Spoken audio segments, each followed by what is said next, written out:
అంటే ఖచ్చితంగా చూడాల్సిన సినిమా అనే చెప్తాను. నాకైతే నచ్చింది. ఇన్‌ఫాక్ట్ 'వివేక్ ఆత్రేయ' ఫిల్మోగ్రఫీ అంటే చాలా ఇష్టం నాకు.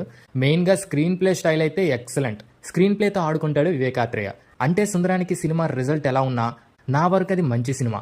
తర్వాత మళ్ళీ అదే కాంబినేషన్‌లో కంప్లీట్ డిఫరెంట్ జోనర్‌లో ఇప్పుడు 'సరిపోదా శనివారం'. 'సరిపోదా శనివారం' అంటే ఖచ్చితంగా సరిపోయిందని చెప్తాను నేను. ఒక డిఫరెంట్ కాన్సెప్ట్‌ని తనదైన యూనిక్ స్టైల్ స్క్రీన్ ప్లేతో గ్రిప్పింగ్‌గా నడిపించాడు వివేక్ ఆత్రేయ. 'సాటర్డే భాష' అన్నదే చాలా ఇంట్రెస్టింగ్ పాయింట్ కదా. Nani intro, performance, interval, climax బాగా వర్కౌట్ అయ్యాయి. న్యాచురల్ స్టార్ గురించి కొత్తగా ఏం చెప్తాం ఇంకా. ఎస్జే సూర్య మాత్రం గుర్తుండిపోతాడు థియేటర్ నుంచి బయటకు వచ్చేటప్పుడు. నాని సూర్య ఫేస్ ఆఫ్ సీన్స్ కూడా బాగా వర్కౌట్ అయ్యాయి. ఇంకా బ్యాక్గ్రౌండ్ మ్యూజిక్ అయితే చంపి పడేశాడండి జెక్స్ విజయ్. టెక్నికల్గా కూడా బాగుంది సినిమా. మైనస్లేం లేవా అంటే ఉన్నాయి. సినిమా కొంచెం డ్రాగ్ అవుతూ ఉంటుంది. మన డైరెక్టర్ వివేక్ ఆత్రేయ సినిమాలకు ఉన్న కంప్లైంటే ఇది.